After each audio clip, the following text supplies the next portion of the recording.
esteem, praise, and honor to the Most High Yahuwah by Hashem Yahusha. I want y'all to look at something. I'm going straight to go to Psalm 139. Then get Psalm 149. Then get Revelation chapter 18. Because I want to see if this offends anybody. Psalms 138. My apologies. It's 139. It ain't 138. 137. Psalm 137. I didn't want to see if this offend anybody. Like I said, some of the stuff I might pull Hamashiach out, but that ain't the objective somewhat this evening. I didn't want to see if this offend anybody. By the rivers of Babylon, there we sat down, yea, we wept when we remembered Zion. We hanged our hearts upon the willows in the midst thereof. For they that carried us away captive required of us a song, and they that wasted us required us of mirth, saying, sing us one of the songs of Zion. How shall we sing Yahuwah's song in a strange land? You know what I'm talking about?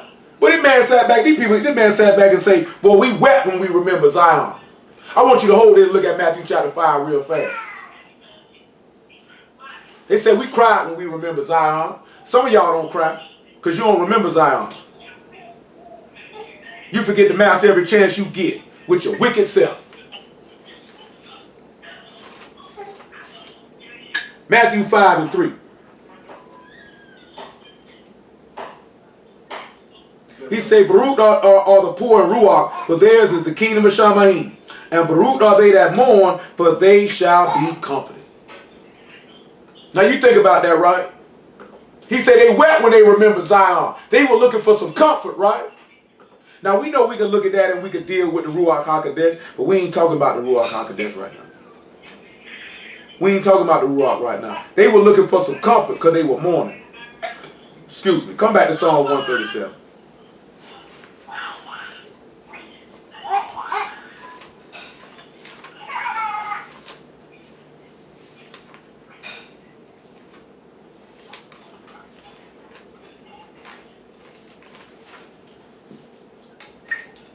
I'm looking at something real fast. Hold on. Now we know, you know, Zion means parched place. And what you think of when something is parched? Thirsty. Thirsty. It's thirsty. So you're supposed to remember the place where you thirsty at.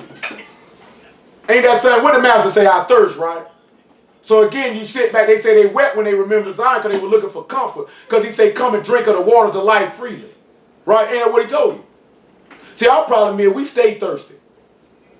That man said if you thirst after righteousness and hunger after it, you'll be filled. He said if you drink of this water, you'll never thirst. Some of y'all parched though. That's why you ain't got no power in you. The book tell you in Ecclesiastes chapter 8 by verse 5, boy, where the word of the king is, there's power. The reason why some of y'all ain't got no power because the word of the king ain't in you. You know what I'm saying? Why is the word of the king not in you? That's why you ain't weeping when you remember Zion. He say, okay, we in verse 5, right? He said, if I forget thee, O Jerusalem, let my right hand forget her cunning. If I do not remember thee, let my tongue cleave to the roof of my mouth. If I prefer not Jerusalem above my chief joy. Oh, remember, O Yahuwah, the children of Edom in the day of Jerusalem, who said, raise it, even to the foundation thereof. Now, hold on. Let me see something real fast. Something come in my mind. You know we gonna still got something and still see Hamashiach anyway, right? This ain't gonna slide like that anyhow, right? But something just come to my mind. I want to see if it mean what I think it might mean. Oh yeah, it means exactly what I think it might mean. Now the Hebrew word for raise in this particular place is arah. And it means this. To be bare. To be nude. To uncover, to leave destitute, to discover, to pour out, to make naked, pouring oneself, spreading oneself. Now, brothers, what do y'all think about when you hear the definition of that word? That's very good stuff. They say Edom said, raise it, even to the foundation thereof. What would you think about? Destroy it. I think about Mashiach being raised and being exposed. Then I think about us as a nation of people being raised and being exposed. Being made naked, right? Because he said to spread oneself out. Uncover. Well, let's see if they uncovered the master a little bit. And let's really see what they said that uncovering would be. Because something did come to my mind. Because there's something else that's about to come to my mind along with this. That I talked to y'all about the other day. So let's look at Matthew 27 real fast. Matter of fact, before we look at Matthew 27, Jeremiah 49 and 14. I'm going to bring something to your remembrance. Some of y'all might not remember it because we ain't know y'all at that time. Is it 37 and 14? 49 and 14. 49 and 14. Jeremiah 49 and 14, everybody. 49 and 14.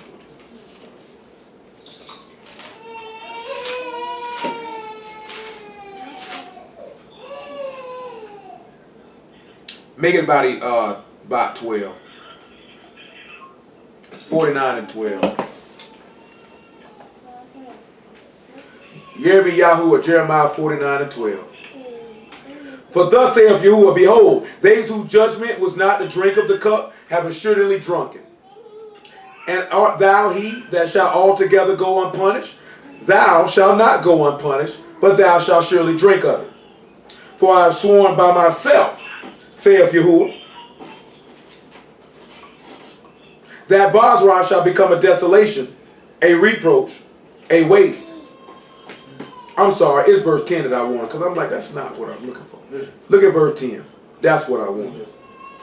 My apologies, everybody. Verse 10 is what I wanted. But I have made Esau bare. I have uncovered his secret places. He shall not be able to hide himself. His seed is spoiled, and his brethren and his neighbors, and he is not.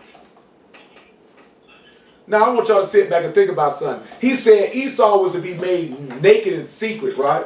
Remember he said, raise up Jerusalem even to the foundation thereof. We know Hamashiach is the foundation of the faith. Upon him, he the chief cornerstone. Upon him, all the apostles are built. All the apostles and prophets, correct? So now we sit back and we think about something. He said he'll make Esau bare, right? But then he's also say, your seed spoiled. Who is the seed?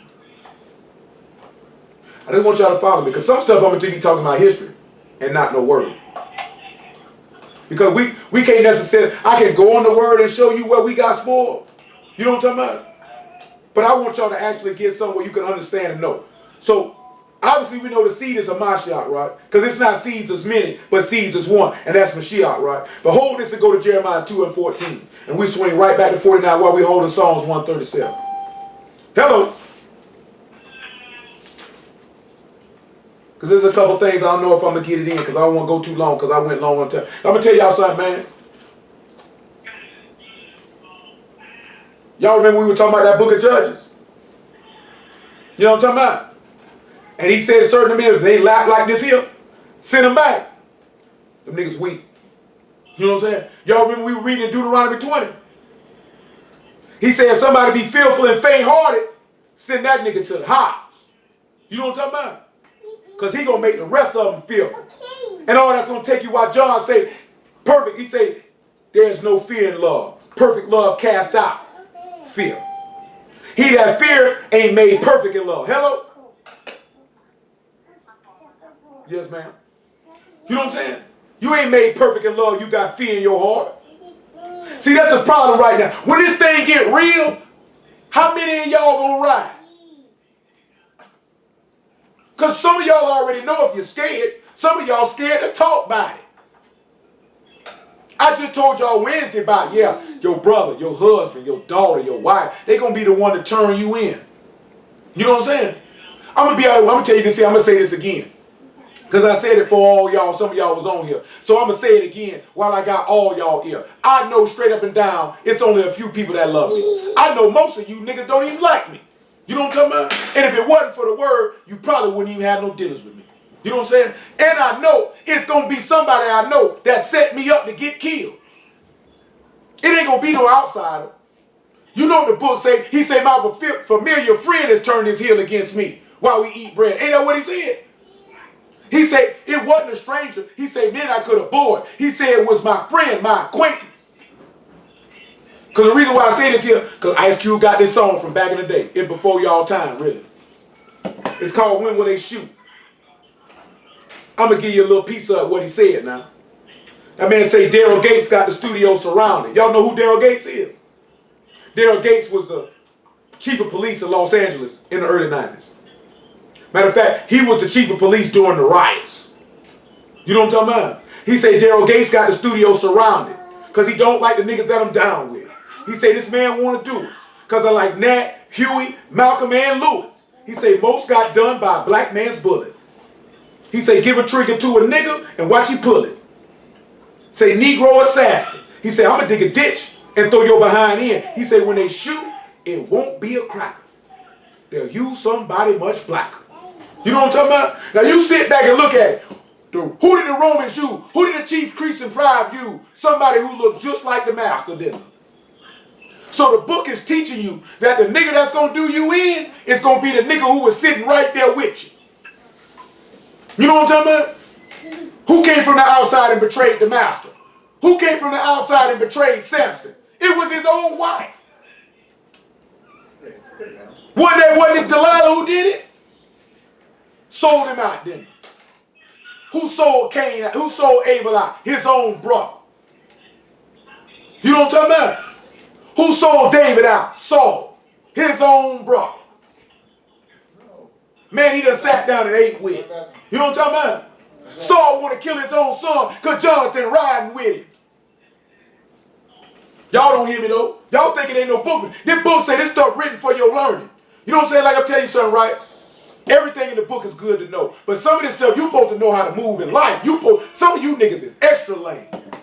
You know what I'm talking about? Man, this book, man, when I started dealing with this book, man, I say, boy, this is the same stuff we dealt with in the dope game. That's when we began to realize it wasn't because it was the dope game, it's because it's the wickedness that men do. Some of y'all have not seen the wickedness that men do. I can spot a wicked nigga. I know, like I told you, man, I done sat down and ate with killers, man. You know what I'm saying? Hello. May I help you? I guess not. You know what I'm saying? I done sat down and ate with killers, man. But when you sit down with them, you're not going to think this nigga's a... Man, I was in the county jail, man. Met a dude, this nigga my cousin. Blood cousin. I done told you that before. I met two of my blood cousins in jail. They were murderers. Literally. One of them was in there for murder. These were killers. But when you sit down and you chop it up with them, you would not think that this man would have no regard for human life. You know what I'm saying? Man, I sat down and talked with a serial killer, but I used to needle that bastard every chance I got because he killed women. He would ride around killing women. Some of this before y'all time. Y'all remember that cab killer from 2002? Old Paul DeRusso? Man, back in 02, man, women were just coming up missing. You know what I'm saying? He was picking these women up, killing them, raping them and killing them. You know what I'm saying? I used to mess with that bastard every chance I got. You coward nigga, it's gotta be a special place in hell for you, you bastards. You know what I'm saying? Boy, he killed the girl, bro, and left her dead body in the house with her baby. The baby was climbing on the dead body for 3 days. You know what I'm saying? I ain't feeling that. But when you sit back and look at it, bro, it's always gonna be the people closest to you that take you down. You know what I'm saying? It ain't never gonna be no outsider, man. Y'all need to know that. Sometimes, that man told you to be 2 against 3 and 3 against 2, and a man foes to be of his own household. That's what the book say. You know what I'm saying? Some of y'all sitting right next to somebody that's gonna be the nigga do you in. The master told you to be your own kinfolk. Telling you now, everybody ain't gonna ride now.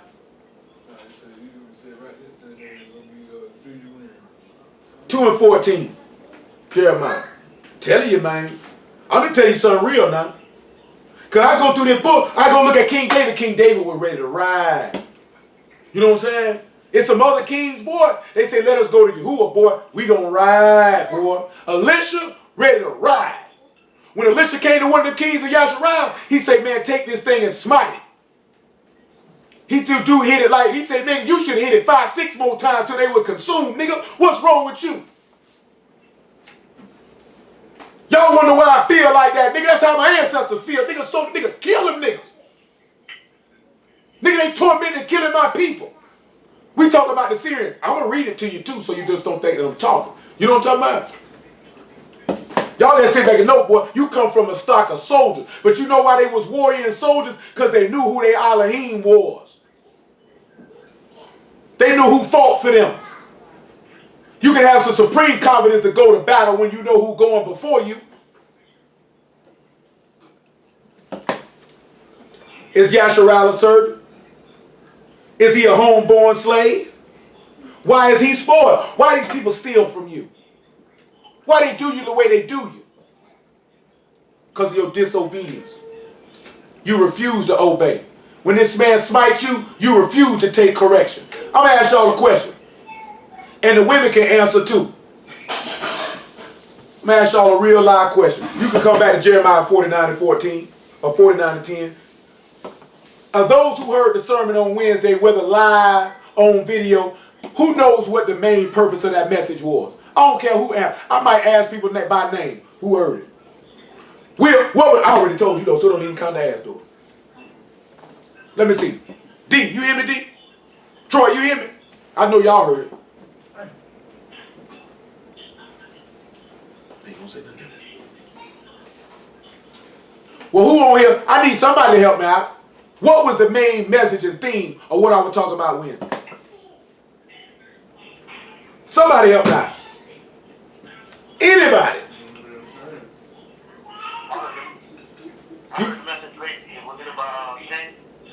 It was about who? It was about shame.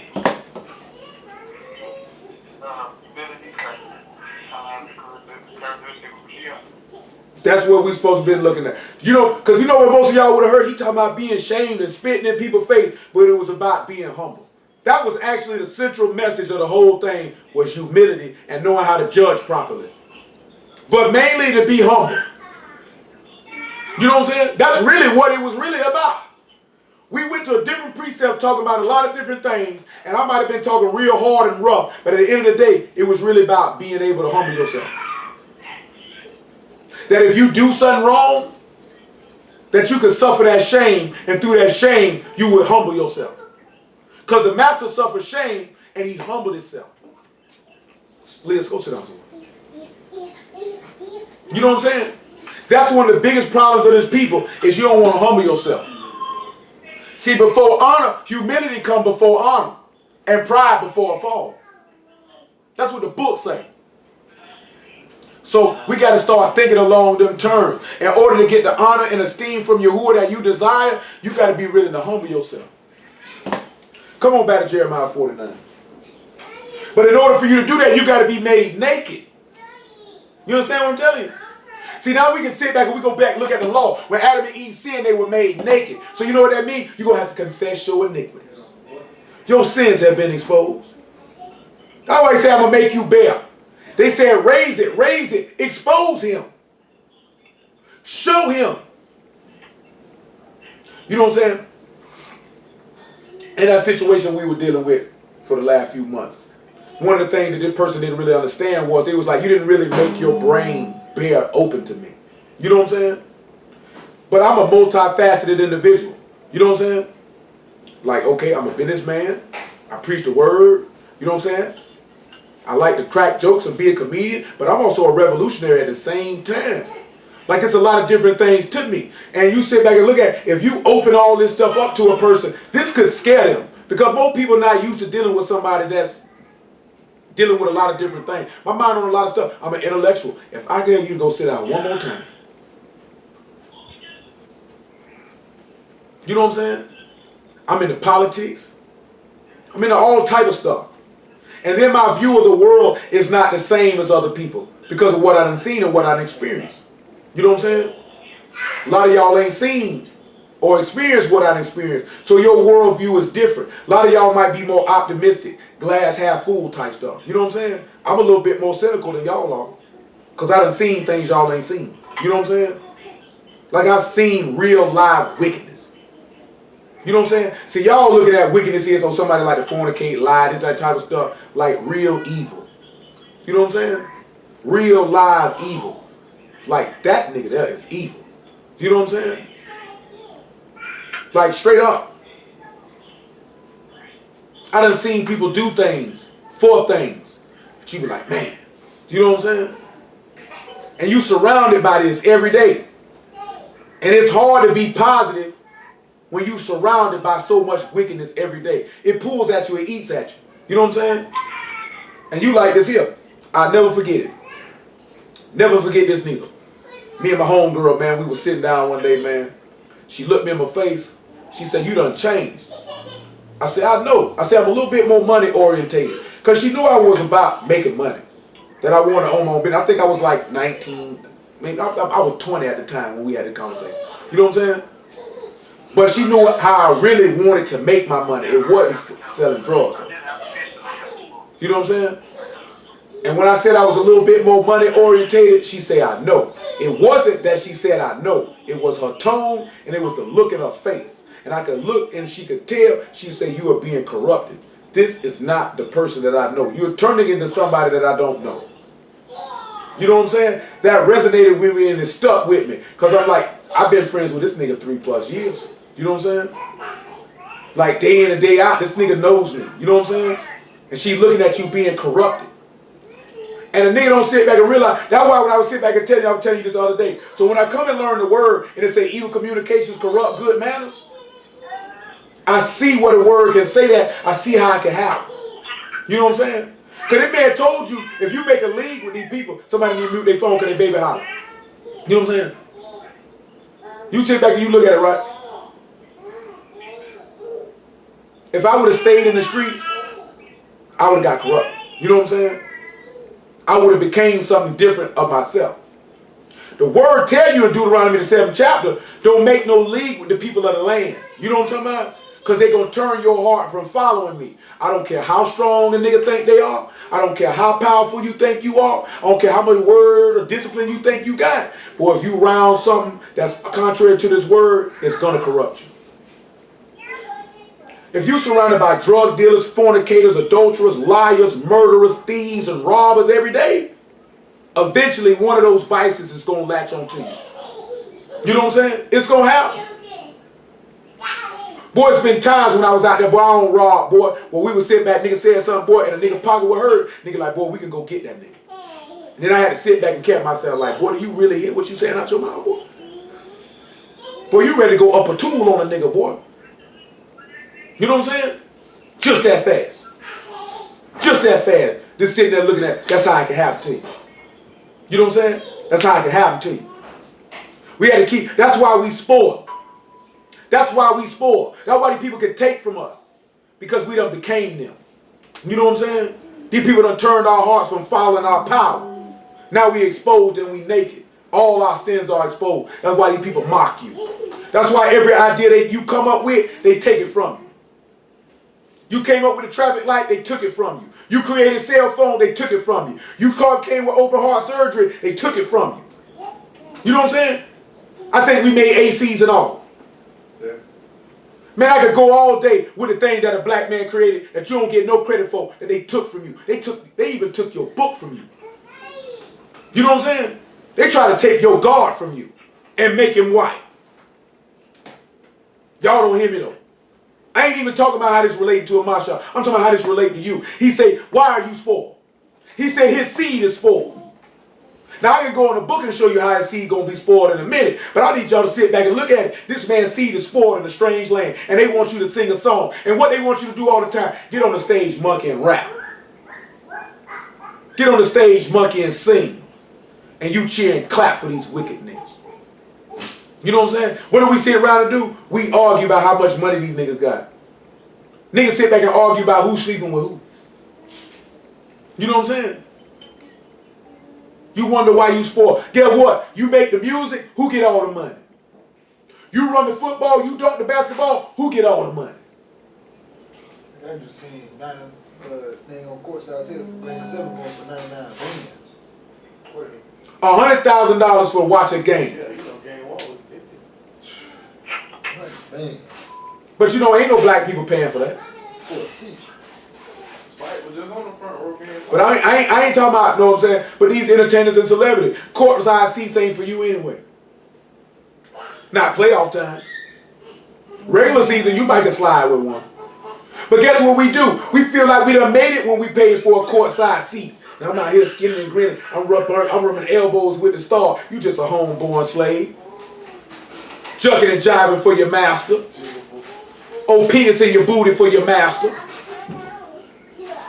You know what I'm talking about? I ain't gonna go that far. That's what them niggas is. Old penis in the booty for their master. Find some sideline seats for the drag wall down in the front. But I see, I ain't talking about that. Cause niggas feel like they somebody if they sit inside courtside. Look at me. I have made it.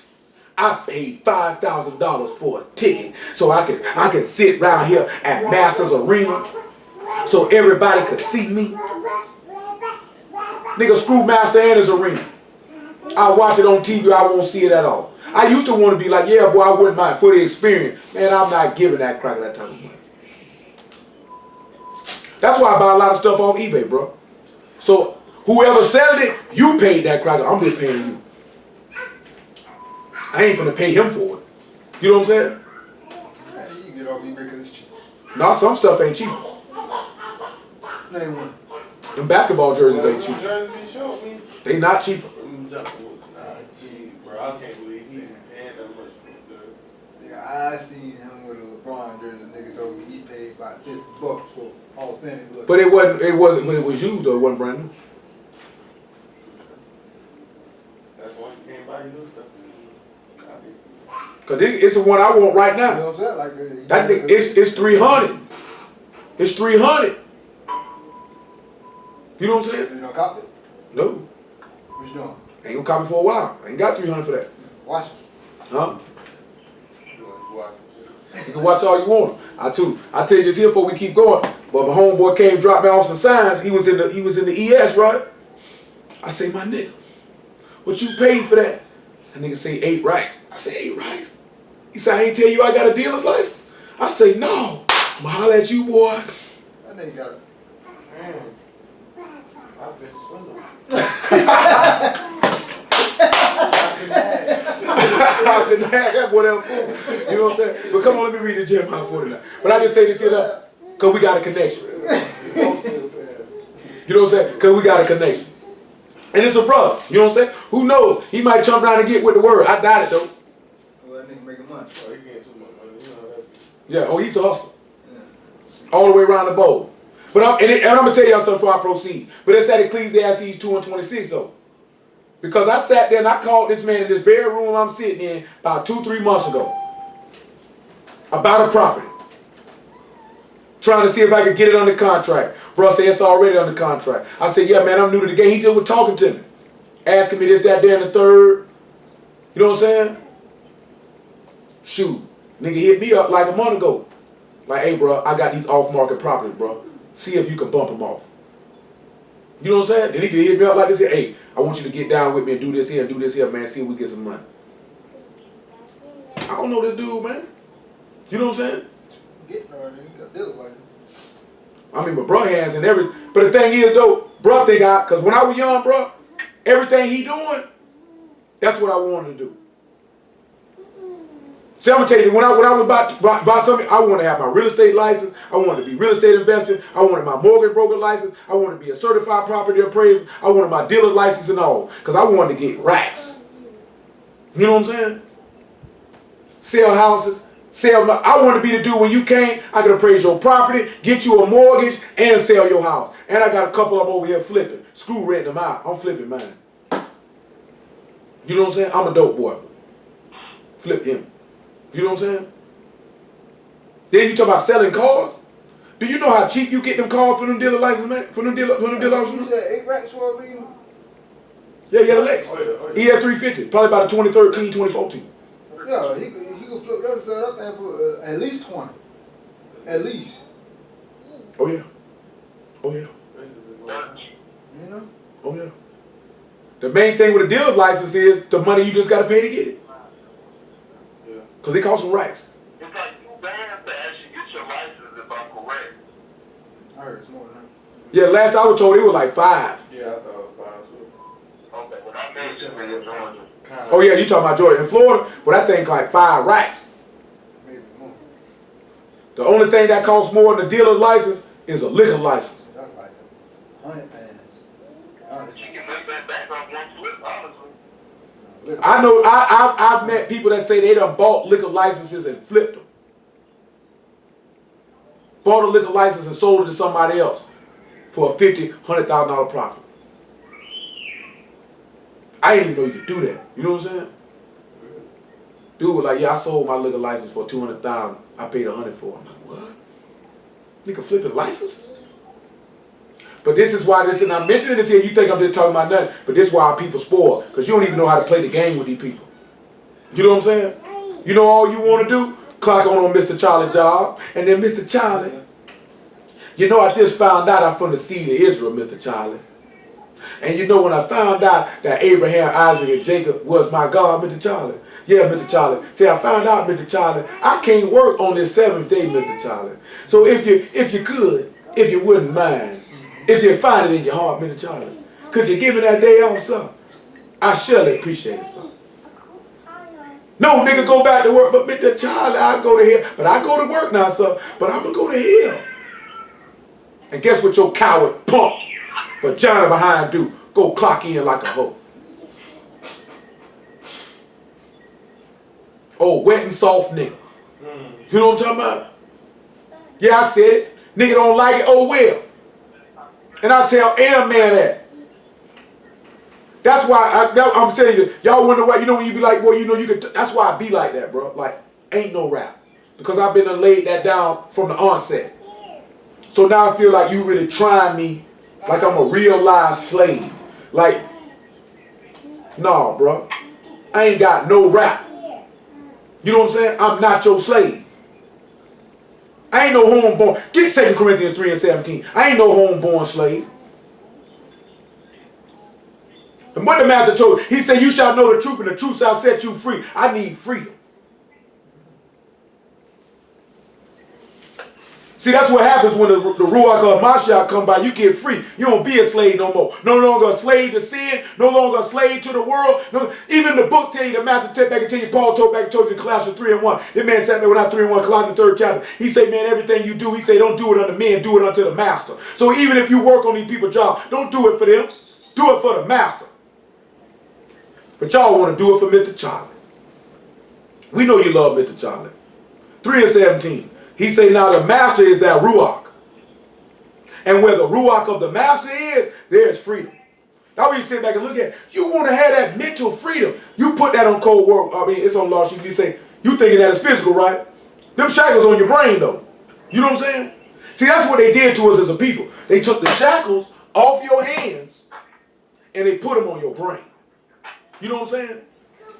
So you still think and operate like a slave.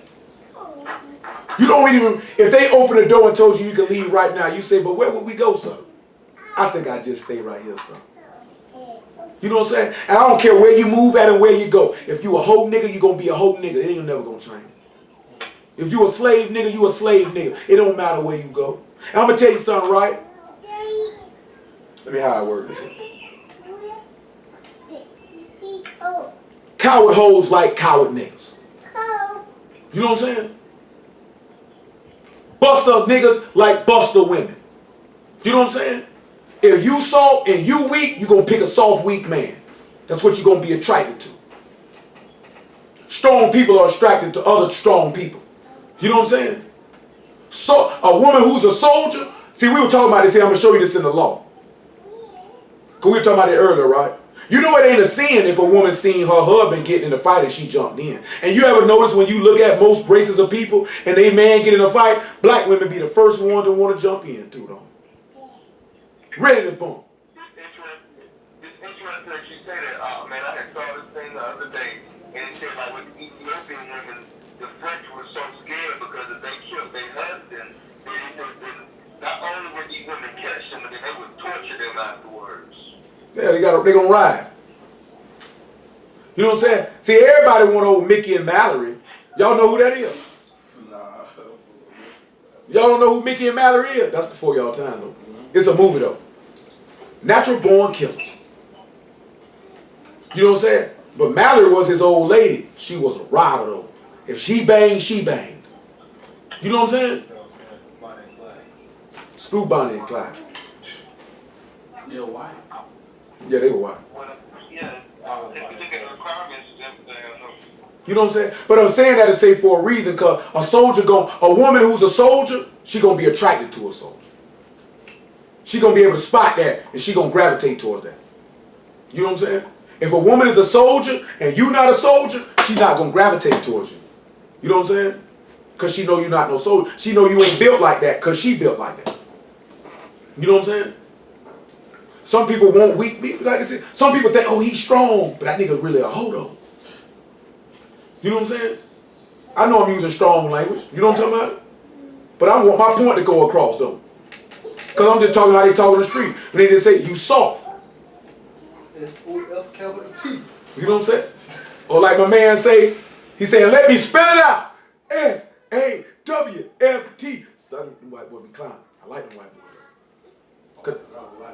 That was on wrestling though. Well, I know he talking about. I didn't like the white boy. That white boy say, cause I'm a certified G and a bona fide stud. And you can't teach that. Now when I say that right, you can't teach nobody to be no soldier. No. Question. What would you spell it? Soft. That's how they spell it. They Italians though. So how they spell it is how they say it. Oh, like S-A-W-T. F-W-F-T. So S-A-W-F-T? yeah. Ooh, yeah, that's it. Soft. Like, if I was to play it to you when they talking, cause these two wrestlers. You know what I'm saying? But they had me dying laughing though. They Enzo and Cass.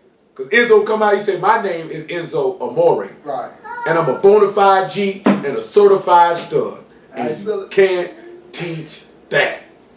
He said, no, he like this here. He say, you son. And he said, we gonna spell it out for you. He say, S, and the whole crowd be with it. A-W-F-T. So, I'm like, they be clowning with it. They be clowning with it. But I mean, I've been around Italian, so I know how they talk. You know what I'm saying? They not gonna say you soft. When they say it, it's gonna actually sound with that S-A-W. It's gonna sound like that, how they pronounce it. Like I'm not pronouncing it how they pronounce it. You know what I'm saying? But that's how they speak. Yeah, I mean, if you ever heard somebody with if you could hear an Italian accent in your head, they say it different. You know what I'm saying? But you talking about being a rider. You know what I'm saying? And like he said, now we could clown with it. Like he said, though, he said he a certified G. He said you can't teach that. Yeah, get out. See, like what bro was talking about, when we were talking to bro, we in the parking lot, you can't teach that. Because I was feeling like he was feeling, ain't nobody teach me that. You can't teach that. That's in you. If a nigga got to teach you to be a revolutionary and ride for your people, it ain't in you. Like you say, when you heard that, something smart, I mean it's in you. It's already in you. All it took was somebody to wake it up. A lot of people, it ain't in them. You know what I'm saying? It ain't in them.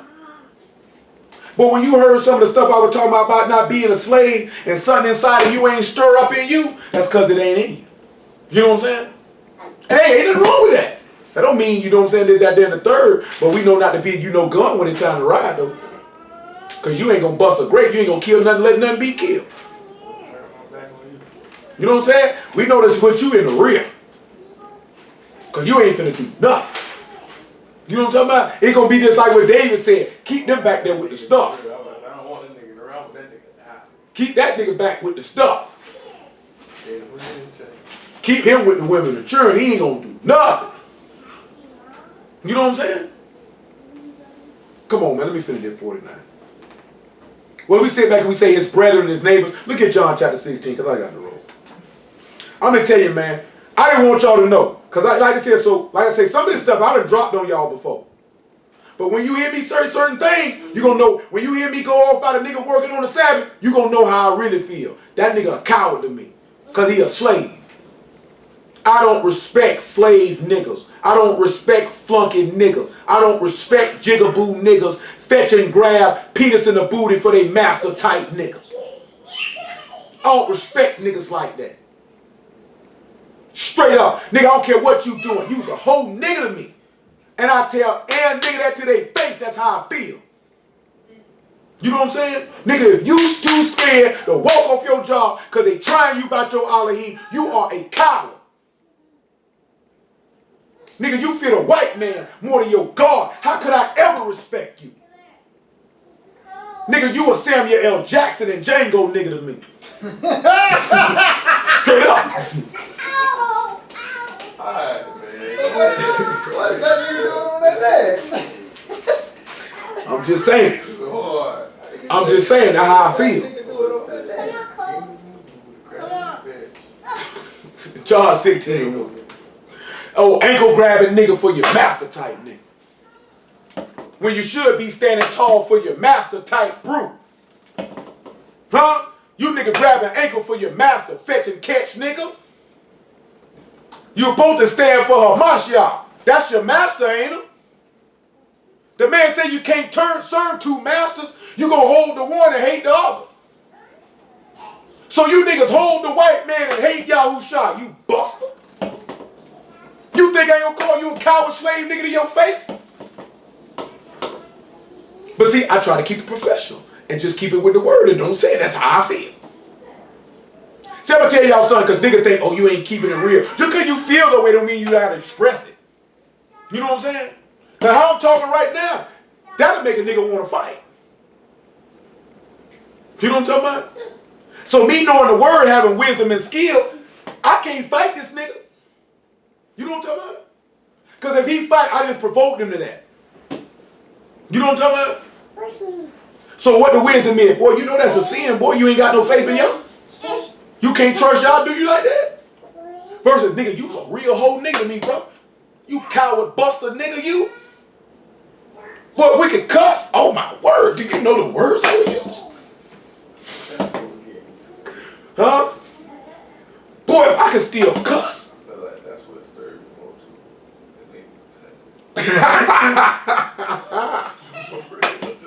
That stuff get you amped up now. I'm gonna tell you the words give emphasis. It's like this here get you amped up now.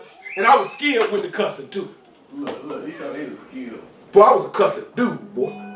You understand? A man with a vocabulary and cuss words, that means I can relate to everybody at the same time. I can talk to a street dude and hit him with words that could increase his mental capacity and still reach him on the same level that he on.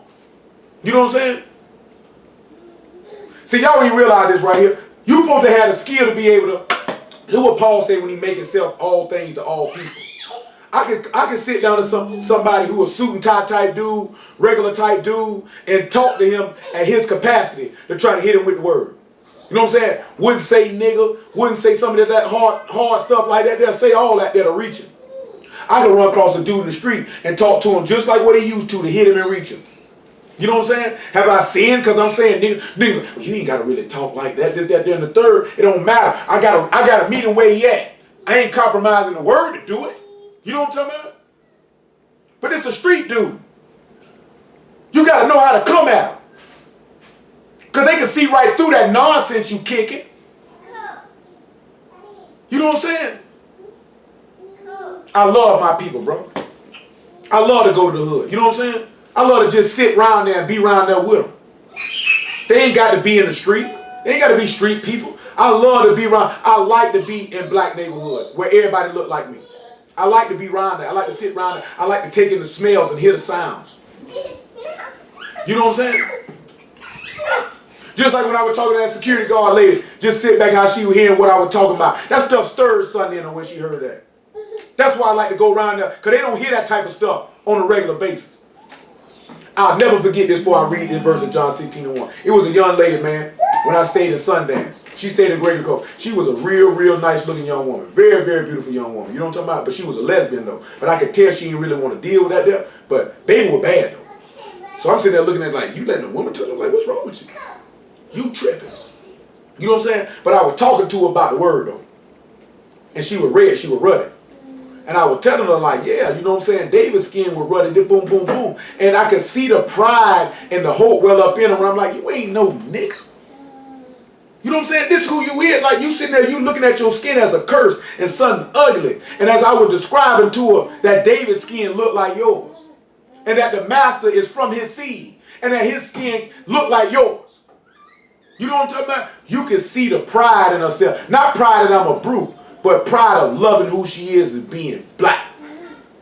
You know what I'm talking about? See, that's what we don't love. We don't love being black. We want to do everything we can to look like Mr. Charlie. Talk like Mr. Charlie. You know what I'm saying? We ain't seeking the approval of our Elohim. We seeking the approval of your slave. See, I can't respect that. I ain't respecting that. You know what I'm saying? I ain't respecting that. So that's why y'all be like, man, bro, so hard. Because y'all just don't know. You got to be a freedom fighter. I'm fighting for y'all spirit and minds against a world that's seeking to take you captive. You understand what I'm telling you? And in that fight, it's going to cost me my life. Niggas ain't going to really realize that till they be like, boy, they just shot, bro. Bro, dead. That nigga told us them people were going to kill him. You know what I'm saying? Boy, they came and killed him, bro. I told Lil Standard this last night. I said, why y'all think? I said, boy, I ain't the one to try to keep a nigga up under me. You know what I'm saying? Now, y'all was already doing y'all thing in another, but y'all wonder why y'all remember that time we was on the phone and I told y'all I can't do this by myself. You remember that there? I said, boy, I got to have y'all right to do this here because it was never my intent to do this by myself. You know what I'm saying? They ain't never caught my thought I got to have it all on me. Boy, I got to be the... Never. I never thought about doing it by myself. I got the crab men to be ready because the time coming, these people going to lock me up and they're going to kill me. You know what I'm saying? And I got to make sure that the men that with me, that they are groomed properly and ready to keep it going. Because the word ain't going to stop because I'm dead or they done lock me up. Don't nothing stop. And I'm doing that in your mind because if you want to preach the word, are you ready for that? Everybody want to stand up and like, hey, I want to drop a lesson. I want to drop this here. But is you ready to drop a lesson knowing this might cost you your life though? Did you weigh that out? Did you count that cost before you did it? And if you got a wife or a girlfriend, does she realize your husband might be murdered? Is you willing to do that? You willing to ride with that? See, this stuff bigger than some old YouTube videos, man. You know what I'm saying? Do you really know what you engaged in and involved with? Men died behind this. Men died behind this for no other reason because they spoke the truth of Yahuwah. Are you ready to ride for that? Because he said Esau's seed been made bare. They spoiled. He said Yahushua is spoiled right now. He and Shamahim. He said his seed and his brethren is spoiled and he's not. You know what I'm talking about? Look what the master tell you, John 16:1. Why he tell you that? He said, these things have I spoken unto you that you should not be offended. I'm telling you this stuff right now so you don't be offended. They shall put you out of the synagogue. Yea, the time come that whosoever kill you will think that he do Elohim service. And these things will they do unto you because they have not known the Father nor me. I'm going to tell y'all something, right? I ain't going to call no names. It's a lot of niggas had a lot to say about me in the last 6 months. When you say, Will? A lot of niggas had a lot to say. You know why a lot of niggas had a lot to say? Oh, he ain't got no word. He ain't got no spirit. You don't know the Son, so I know you don't know Abba, you dumb, idiotic fool. You know what I'm talking about? I was talking to Lil Stanley. Lil Stanley say this stuff to me all the time. He was like, boy, I know it's a gift. Because he say, bro, you just be dropping word, bro, and then like this here, and then I go look it up, and it's right where you say it's at, and then it's that there in the third. I don't think you was on the phone, right? I can't praise to Yahuwah for this here. Let that be known. You know what I'm talking about? Yahuwah Baruch Ba Hashem Yahusha. Just let that be known. Before I say what I'm finna say. Just let that be known. Todah Yahuwah. Just let that be known. You know what I'm talking about? Brother, sit back, man. I'm talking to a brother in Detroit. We going over the word. Matter of fact, I can remember it because I was taking somebody to Family Dollar, driving their car because they was sick to get them some medicine.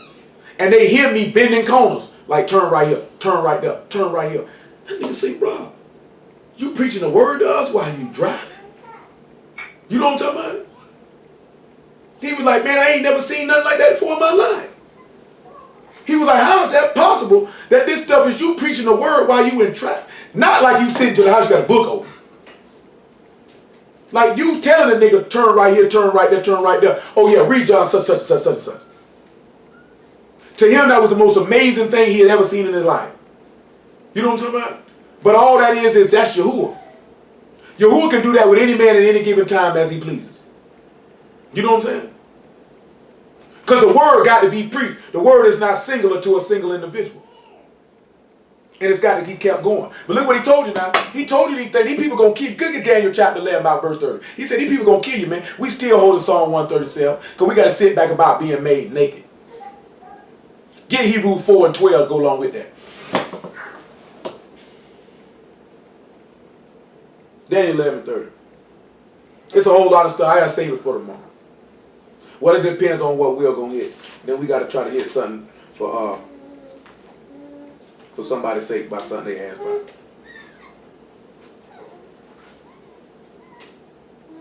I'll sit back and tell you, man. These people going to kill you. And look what he said they're going to do to you when they come to. Just look like what he said we're going to do. This ain't the first time you done heard it. Make it 30 or 32. He said, that such as do wickedly against the covenant shall he corrupt by flatteries. But the people that do know their Elohim shall be strong and do exploits. And they that understand among the people shall instruct many. Yet they shall fall by the sword, and by flame, and by captivity, and by spoil many days. This man just told you his seed is spoiled. But I'm going to show you why you spoiled, though. And now when they shall fall, they shall be hoping with a little help. But many shall cleave to them with flatteries. And some of them of understanding shall fall to try them and to purge, to make them white, even to the time of end, because it is yet for a time appointed. See, this man say people going to stick to you with flatteries. You know what I'm saying? Going to flatter you. Boy, you be bringing that word, bro. Boy, you strong in the word. All praise. All praises. All praises to who, nigga? Who is you talking about? You could be praising yourself for all I know. I don't know who you're talking about. But that's the one key thing, man, I told you, right? And I've always been like that. I ain't a big dude on getting compliments. You know what I'm saying? They make me uncomfortable. You know what I'm talking about? But that's just me, period. You know what I'm saying? But then dealing with this, it started when I went to hustling. Boy, I see you doing your thing, boy. Boy, I see you with that chain on. I'm sitting back looking at that nigga like, nigga, you don't really like me for real, nigga. First chance you get, you'll blow my brains out. Rob me and leave me for dead. And that's why I said what I said earlier. Well, I know niggas don't like me for real. And they only deal with me because if it wasn't for the word, nigga wouldn't even mess with me, man. A lot of niggas wouldn't even fool with me, man. They be like, man, screw that nigga. That nigga's an arrogant bastard. You know what I'm saying? Well, that nigga's this, that nigga's that. Nigga, you don't even really know me for real. Well, I think I was around somebody for about 2+ years and they ain't even know me. Just like he told Philip. He said, how long you been with me, Philip, and you ain't even know me? You been around me all the time, you don't even know me. You ain't even been paying attention. Do you know what I'm saying? You don't know me by now. You know what I'm saying? Like you don't even know me for real. But I'm sitting back saying it like this. You gotta watch that stuff, man. I don't be moved by that stuff. Man, look here, right? We sat back and watched a man that when we was there in person with him, it was all love. But when we departed, nigga threw us on the bus. You know what I'm saying? First chance he got, slid a nigga inside me. Nigga ain't never came to me. It was all love when we were right here. Nigga depart, nigga like this here. Come on, man. That type of stuff right there. Nigga, you can sit back and look at, we know the words say all that type of stuff happened to you. It don't mean it feel good when it happened. You know what I'm saying? And then you still a man, your natural inclination is to bust back. But I'm gonna tell you something, right? Nigga come with all that complimenting. I'll give you an example. It's a dude who preached the word. First time I met him. He was talking about something. I said, yeah, that's John 11. Or such and such. Oh, he's serious. He's serious. And I'm sitting back looking at this dude like, you don't even know me, man. You don't even know me, bro. You going overboard with it. I'll watch this nigga. You know what I'm saying? It's some of y'all that's upset with an individual because they shared my thoughts with somebody else. And you felt like, that's betrayal. I don't like that. I don't trust you after that. I ain't got nothing to do with that. Because you can feel how you feel. I can understand why you feel that way. Because in the street, that could have got me killed. That type of stuff, that would have got me murdered. That's an example of why that could have got me murdered, bro. Because somebody who ain't really care for me or like me, you gave them a means to be able to come at me to attack me with me in the street. Nigga could have caught me down bad, put a bullet in my brain. You know what I'm saying? regardless of what the person's intention was or why they did it, whether it was intentional, unintentional, whatever the case may be, a nigga just played you to you be able to do me like that, because that's what he was looking for. You know what I'm saying? That's what he was looking for. Straight up, that's what he was looking for. That's what he was angling for the whole time. And he got it, got my hook. I can get in now. Woo-woo-woo. You know what I'm saying? A person will have a hard time understanding, if they ain't never thought process, how somebody can look at that and that could be egregious offense to them. You know what I'm saying? Cause boy, basically you sit back looking at, boy, you could have got my nigga killed, man. And let's just say if it was the streets and I would have got killed, nigga would have been looking at you. Street nigga would have wanted to come and kill you. Cause they looking at it's your fault. You got my nigga killed. So now I gotta kill you. You know what I'm saying? Because you're supposed to have wisdom, know how to move. You got to know how to play the game. See, the brother said something real. I tell y'all this again. The brother said something real. He said, what did they do? What did the enemy do? They plant a seed of deceit. But they plant a seed of deceit to make you think you came up with that on your own. Go look in history and see if white people don't do stuff like that. Since you've been dealing with them here in America. Go read a history book. I ain't going to give you no example. You got a project. Go search it out. Because I got plenty of things in my head I can come up with. Huh? I can come up with the Native Americans with that. What? I can come up with the Black Panthers with that. What about Nation of Islam? What about the black household pitting the man against the woman? You niggas know about Willie Lynch. They planted the seed of deceit and made you think you did that on your own. Even though those are the curses of Yahuwah, what Willie Lynch really did to a certain extent, that's book. You know what I'm talking about? At the same token, that is the word of Yahuwah. Please don't get it twisted. But at the same token, they came and planted that in your brain and you felt like you came up. Why you think a black woman don't really like a strong black man like that? You know what I'm saying? Because I'm going to tell you something, just because I was talking to Will about this here. You can have a black woman know that this man ain't going to do this right here. And she going to try him to see if he going to do it. Because she really want to see will he fold his principles and his morals for her. Because she knows she can find a nigga to do whatever it is that she want him to do. And she might like that nigga, but in actuality, she don't really respect this nigga. You know what I'm saying? Because this nigga will fold what he believe in for me. But they really, what they want to do is to be able to have that victory to say, I broke that nigga. I got that nigga to go back on what he said he wouldn't do for me. You know what I'm saying? I am not one of them niggas. You know what I'm saying? Boy, I was dealing with a woman, man. I remember, never forget it. She looked me in my face. She said, boss, you a tough cookie.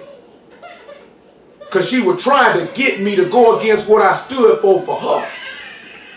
And I'm seeing that you trying to do this. And I would never, guess what? She might have went and go did this over here, but one thing about it, she couldn't do nothing but respect me because she know that nigga ain't going back on that.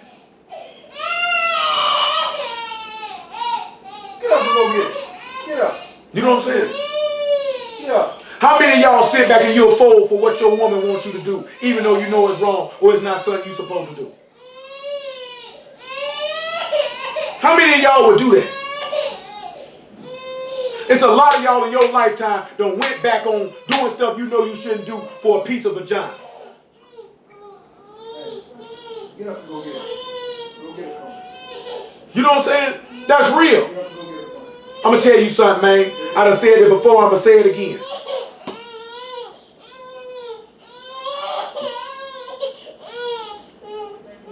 I'm going to tell y'all this real, man. I ain't going to hell for nobody. Not even myself. You could bet that. I ain't going against the word for nobody. I ain't going against the word for my woman. I ain't going against the word for my children. I'm not going against the word for my family. I'm not going against the word for nobody. You know what I'm saying? I would never disobey y'all's word to put a woman's desires before his. I ain't never going to put a woman before my service than y'all's people. I don't care what she want to do. It ain't happening. You know what I'm saying? It ain't happening. Man, I've been alone so long, man, that stuff don't bother me, man. You know what I'm saying? That stuff don't bother me, man. I ain't hard up for loving and I ain't desperate. I ain't desperate enough to break Yahuwah's word for a woman. That's a real buster type move to me. To go against the word of Yah for a woman? You's a real chump. You know what I'm saying? For a woman? A woman? Nigga, that's retarded.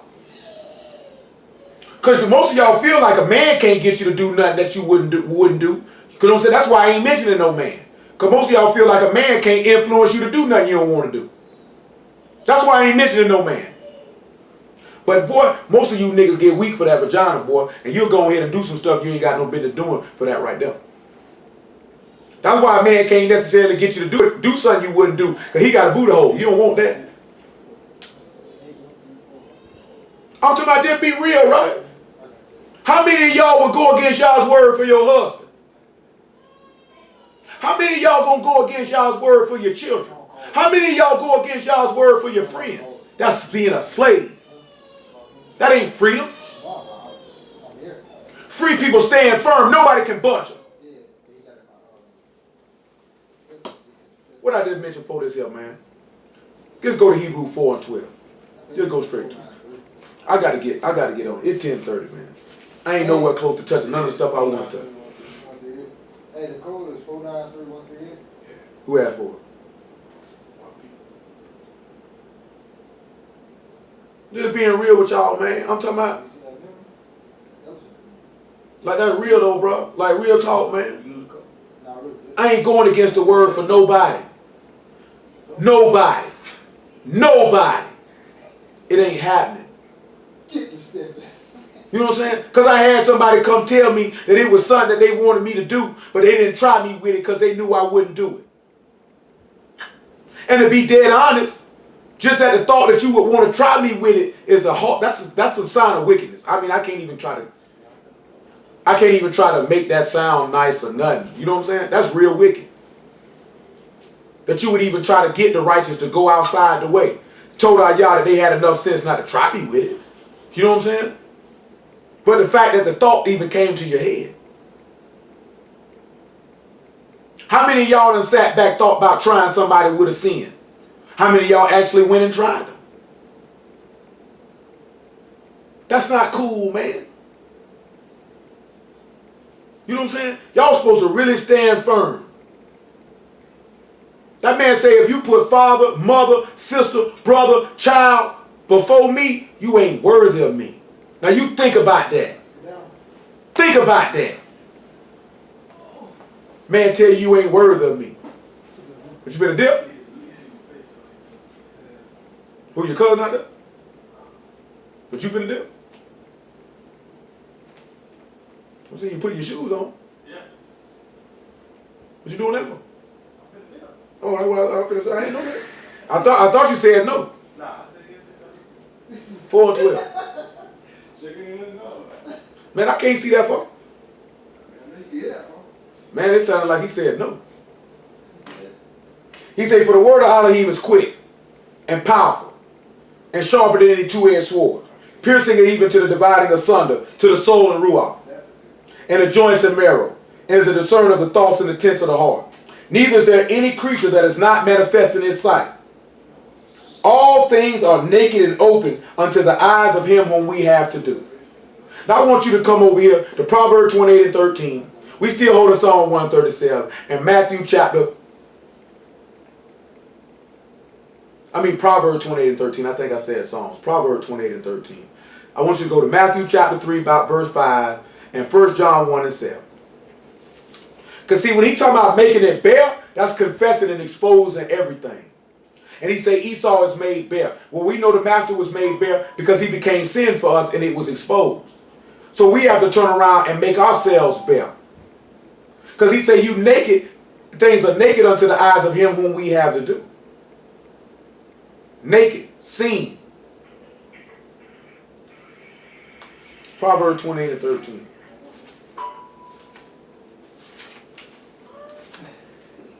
That's why they said raise it, even to the foundation thereof. Hamashiach is the foundation of the faith. They said make him bare. Arah, make him bare. Spread him out. Pour oneself out. When you sit back and you making yourself bare and you confessing your sins, you're pouring yourself out.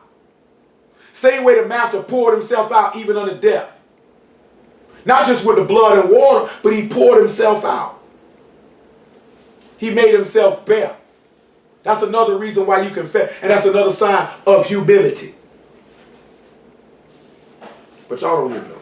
And you just thought I was just going to Psalm 137 talking about taking and busting babies' heads up against rocks. But I'm going to get to that too.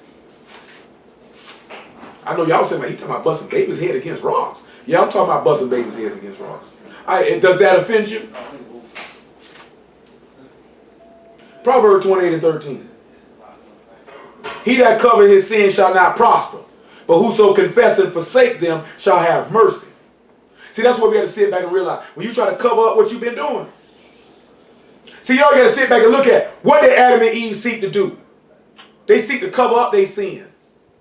They tried to hide. That's why they didn't prosper. You got to confess them and forsake them. Then you can have some mercy. That's what you got to remember. Matthew chapter 3, verse 5. Shoot, boy, I thought you were going to stay for the duration. That nigga finna doze off on mine. That's a long ride, boy. Hey, I told you, my mom house about the same ride as hell. But what? He's talking about mama's house. Mama. That's a long ride, too. Yeah, it's about the same. Matthew 3 and 5. It's a different direction. Yeah, about 30 minutes. Shoot, I just rode 40 minutes last night all the way to St. Augustine. I ain't never been off in there. St. Augustine? Where he had me at. Well, Cause stayed over there by International Golf Village. I know exactly what you're talking about. That's good, man. 3 and 5. Then went out to Jerusalem and all Yehuda and all the regions round about Jordan, and were immersed of him in Jordan, confessing their sins. But when he saw many of the Pharisees and Sadducees come to his immersion, he said unto them, O generation of vipers, who have warned you to flee from the wrath to come. Bring forth therefore fruits meet for repentance. You know what I'm saying? Y'all ought to sit back and look at that, man. They had to make themselves bare. He said his seed. You got to remember, son, when you immersed into the, get Galatians 3 and 26. When you immersed into his death, you made his seed, you're going to make yourself bare. They say make himself bare. Arah, even to the foundation. Make yourself naked. Again, keep in mind that Adam and Eve committed the transgression and they went to cover their sin. That's why they didn't prosper. You have to sit back and look at it. You can't sit back and seek to cover. You got to make yourself big. You got to make yourself arah, even to the foundation. Confess them sins to Hamashiach. Make yourself better. I know I was talking about this other stuff, but then you didn't even sit back and realize that I'm sitting back working this in about the humility that we were talking about Wednesday, still carrying on what we were talking about Wednesday, even though I'm talking to y'all about some other stuff. And I ain't even really went into the woe stuff like I had in my mind to go into, just really referencing some of this stuff. Because I really want to sit down, because I went too long before we started, and really go into how these men were really mighty men of valor. When we look at the Hebrew word for valor, it just means strength. And I actually got the word spelled out, courtesy of Brother Core, but I'm going to wait. I'm going to wait and put that on the board for everybody to see. You know what I'm saying? It's like I told you in the book of Proverbs, it say before honor come humility. If you can humble yourself, this man can take you to heights to which you could not even imagine. This man can give you a strength that you could not even imagine. But you got to be willing to do that. See, the thing when they sit back and look at, like say Adam and Eve was naked, so they were shamed. That's why they sought to cover themselves. You know what I'm saying? Because of their shame. So we got to turn around and sit back and look at that. We got to sit back and look at, it's just carrying on what we're talking about Wednesday. You got to be willing to be ashamed of your behavior and then seek that covering for that shame. That covering being a Mashiach. But before you seek that covering, you got to make yourself bare. And then when you make yourself bare, then you can be able to have mercy because you would have abandoned that. That's why he did tell you confess your faults one to another that you may be healed. But that's a hard thing to do because that has to come up with a level of humility. Because you would have to be willing to stand up and say, I did this and I did that and I did this and I did that. When a certain situation went down when I did the same thing and a person thought that because certain people were saying certain things that I was supposed to fight because that's how they thought that I was, not realizing that that situation and circumstance did not call for that. That didn't call for that in that situation and circumstance. That didn't call to fight. I could have fought. But sometimes you got to know when to put your pistol down. This ain't the time for that. Because then that wouldn't be executing the humility that had to been shown at that point in time. You know what I'm saying? It's that you gotta have skill. I say when I was young, man, I was ready to war. I was reckless. You know what I'm saying? You know what I'm saying? All type of stuff. This man will show you it's skill. I would tell a little Stanley this last night. Man, when I first started dealing with this here, man, I would run because he passionate like I am. But you have to learn how to harness that passion and use it skillfully. Because, boy, I would just go in, see people, man, boom, boom, boom, boom, boom, boom, boom, boom, boom, boom, scaring the daylights out of people. You understand what I'm saying? But you got to have skill and know how to take that zeal and passion that you have and harness it to impart your message properly. And it just takes time to learn it. It took time for me to be able to learn and harness that, to be able to do that. Because y'all know I can get amped up in a heartbeat. Because that's who I am. I am a passionate individual. I'm passionate about every aspect of life that I am involved in. I don't even deal with stuff if I'm not passionate about it. That's why it might seem like I'm angry. You know what I'm saying? Or if somebody that I care about, that I'm really passionate about, and they do something and I snap, it's because I care. I'm really passionate about this. I'm passionate about you. You know what I'm saying? That's why I may react in this fashion. And people don't understand that because people are used to dealing with people who don't have any passion about anything. Just listless. Some people they execute and they show their passion in different manners. So don't think that I'm saying that passion has to be shown how I show it. Because everybody is different. You know what I'm saying? Everybody do things differently. But passion is not really executed unless it's done with wisdom and skill. You know what I'm saying? That's something I had to learn. It took about a couple years to really master that. To really keep it under wraps. You know what I'm saying? And really be able to harness it in. It's no lie, man. It took at least 2 years, maybe even 3. I want to say closer to 3. You know what I'm saying? And there's still ways where that passion can still be reined in and harnessed even right now at this very moment. You could still execute better, could still fine-tune some things and make it a little smoother. See, a lot of people sit back, because I could tell just from statements that people have made over the last few months and over time. Niggas feel like, oh, you say you got the spirit, you got the word, that you supposed to be like this and it. Man, it ain't, that's just retarded. That's really, I don't say retarded, it's just an immature way of thinking. Because you thinking once you reach a certain stage that there's no more room for growth. That's why I say I won't say that's retarded. I'm going to say that's just an immature way of thinking. Oh, if you got the spirit, then it's just how it's going to be. You still human. And while you still alive in Hamashiach, you always going to be constantly growing and maturing. It's never a point of age that, it's just like the book say you're a full age. Well, even when you get grown, you still mature as you get older.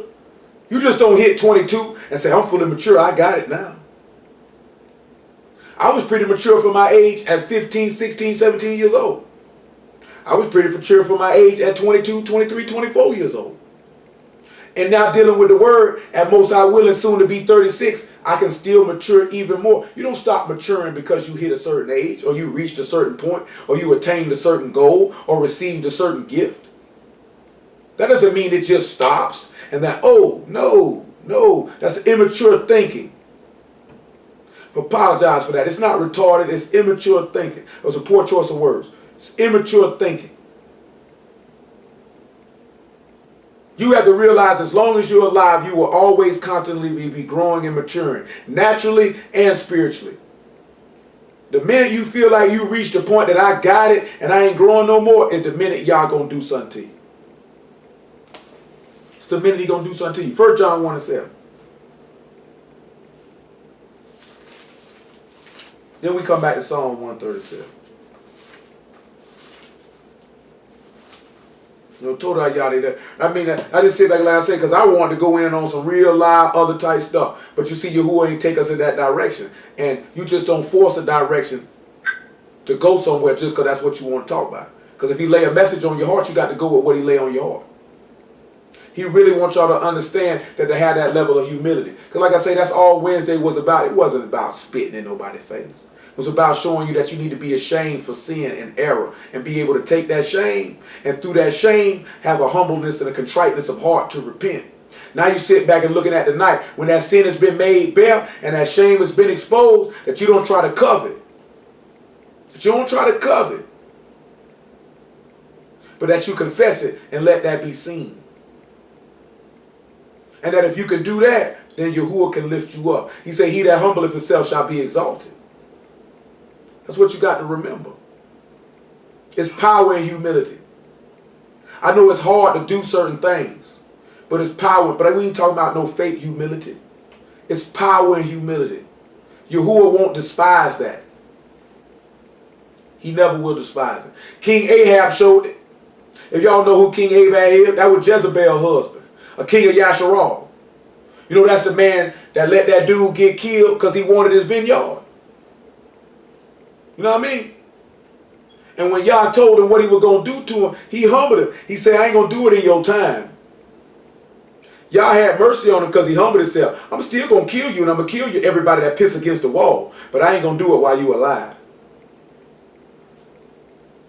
See, and that's what I'm sitting back showing you, right? You could be a sinner, right?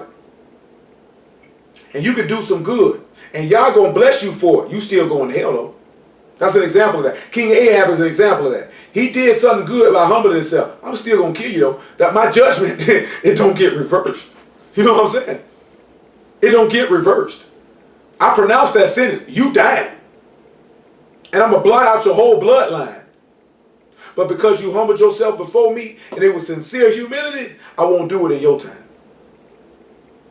I won't let your eyes see what I'm going to do. But I'm going to do it.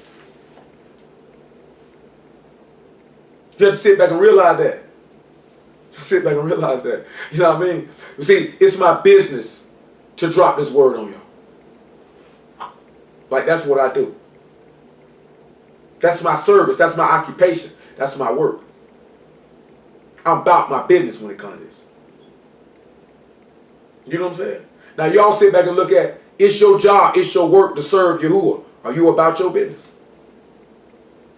Let's read this 1 John 1 and 7 real fast. Then I'm going to show y'all something.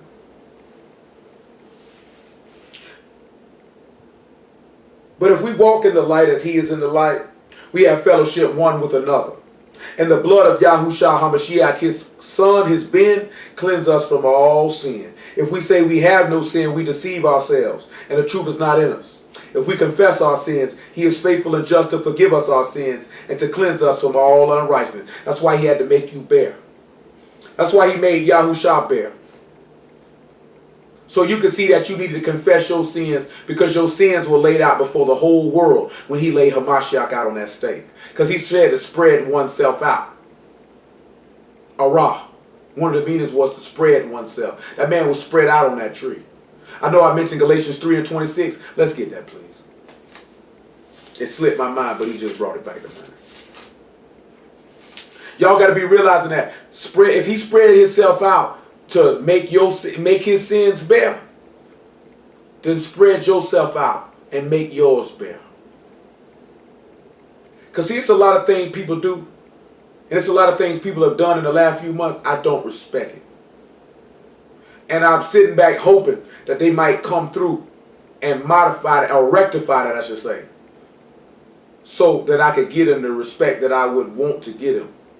Because I don't like slave niggas, and I don't like busters. I don't like niggas who insult my intelligence. I don't like niggas who try to play me. I don't like niggas who, it's just, I don't like that. Because I don't do that type of stuff. I don't insult people intelligence. You know what I'm saying? I don't say one thing and do another. You know what I'm talking about? I definitely don't pull buster moves. Niggas might not like certain things that I say, but one thing, if I say something, I ain't lying. And if I spoke on something, you did it or you said it. Stand on what you said or what you did. Because if I say something and you come to me and be like, did you? Yeah, I said it, nigga. I ain't going to tell you I ain't said it. Yeah, I said it. So what? I say it again. If you can't stand on what you say or you can't stand on what you do, that means you shouldn't say it and you shouldn't do it. If you're doing something you don't want nobody to know about it, that means you already know you're wrong. If you get upset because something that you did gets mentioned and you did it and you wrong, that says more about you than anything. Hold on. Hold on, bro. I'm gonna merge you in. My bad not calling you back, man. I got caught up.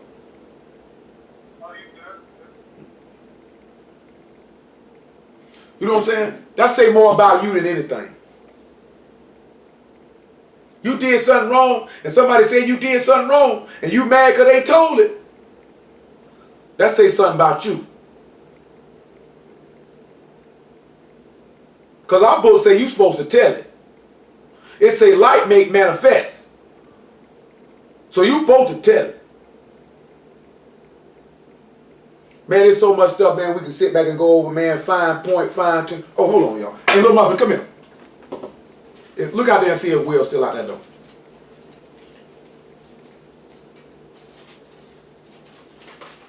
He's still out there? Come here. Hold on, y'all. All right, take that, get into him. Right. You know what I'm saying? Light make manifest, y'all. We should never be like that. Man, I can't believe you told them I did this or I did that. Shoot, nigga, you did it. Make your sins bare. You know what I'm saying? If you did that, you did that. You're going to have to confess that. But you can't confess it at your leisure. You can't prosper when you cover up iniquity. You will not prosper. Back to Psalm 137.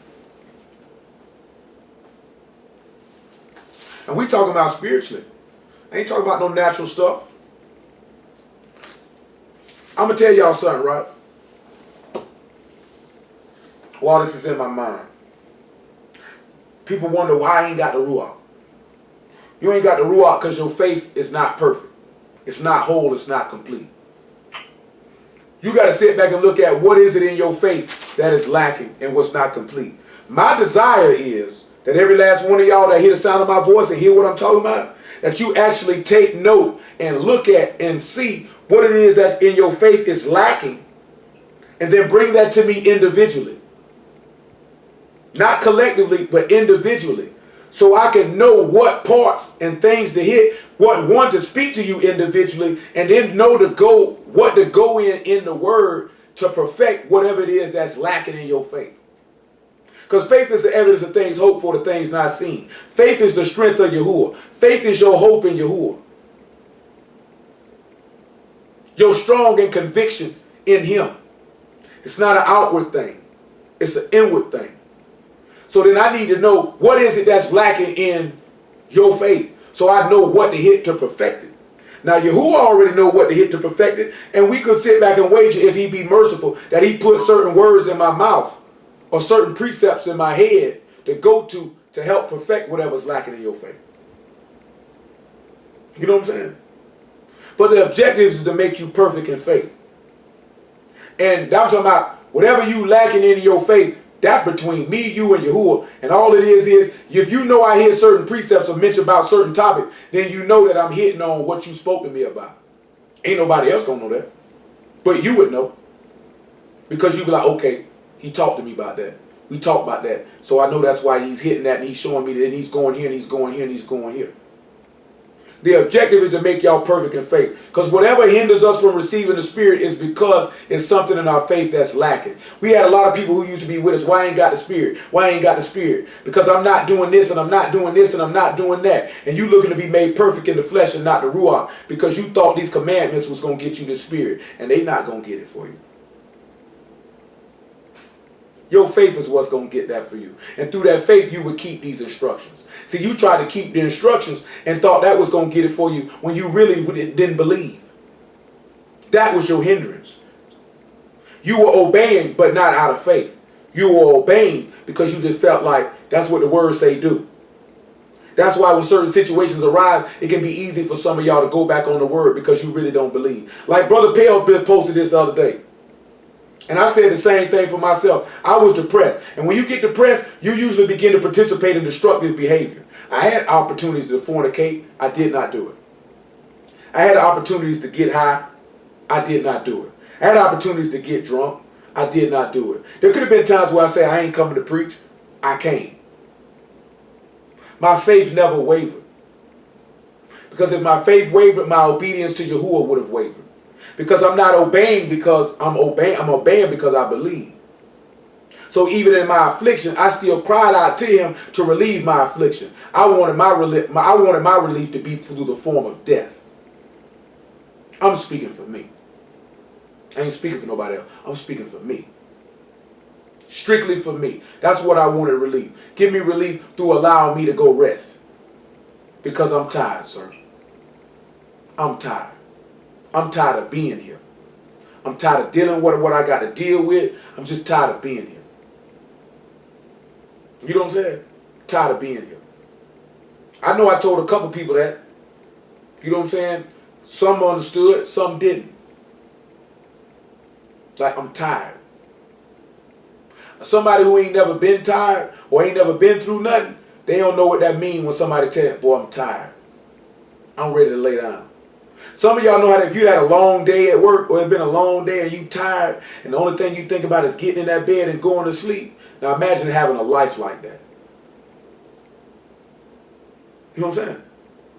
Imagine having a life like that. Well, I'm tired. I just want to lay down. You know what I'm saying? And go to sleep. Because I'm tired. Even in the midst of that, I never went against a man because I believe in it. Because I believe in it. My belief in him is what restrains me from doing things. Not just because he said don't do it. My belief in him is why I don't eat pork.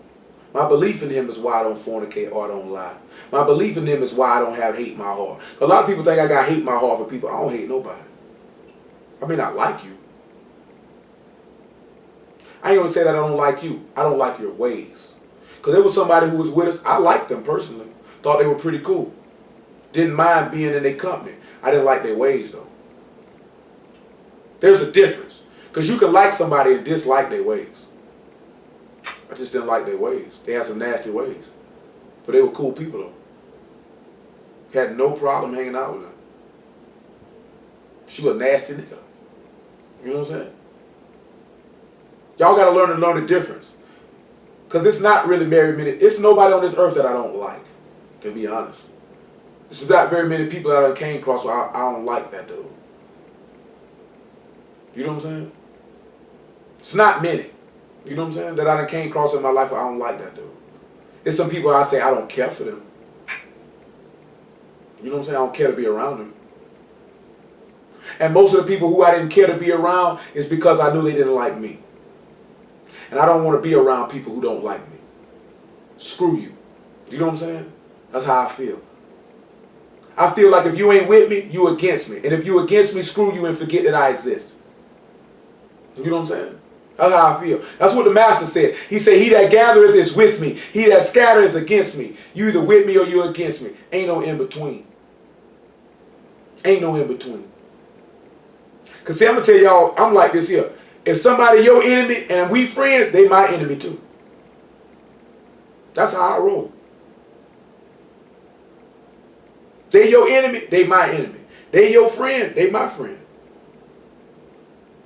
Straight up. If you stab them and you say they straight, and they don't show me nothing different, they all right with me. I ain't gotta know them.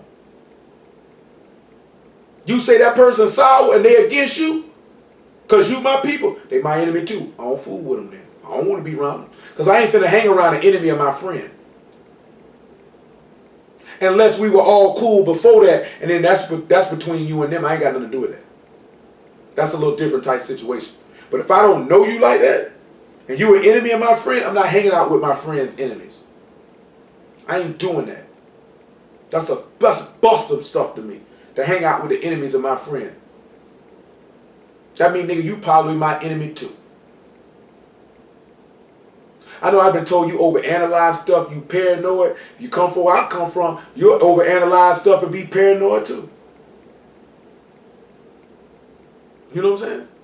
Because unfortunately, and that doesn't mean that it's any of y'all right now. Unfortunately, it's somebody that I know that's going to get me killed. It's going to be somebody that I know that's going to get me killed.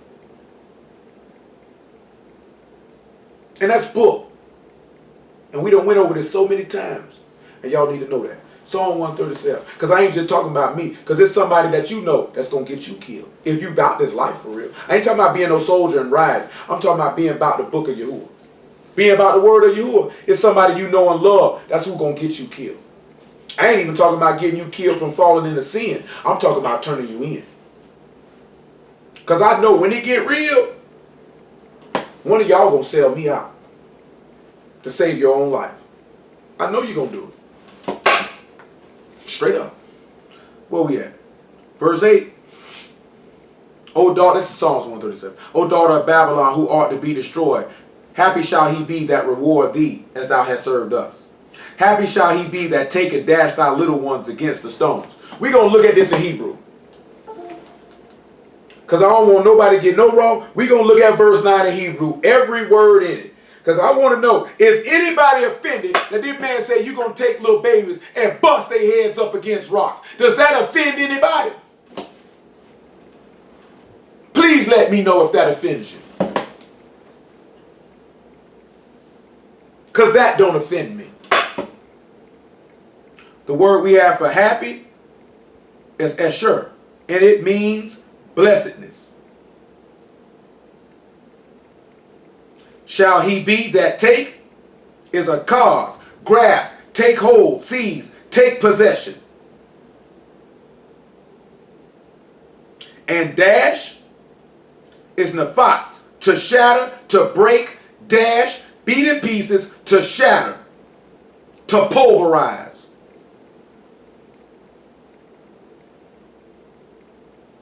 And I'm going to show you how Mashiach out of this just on general principle.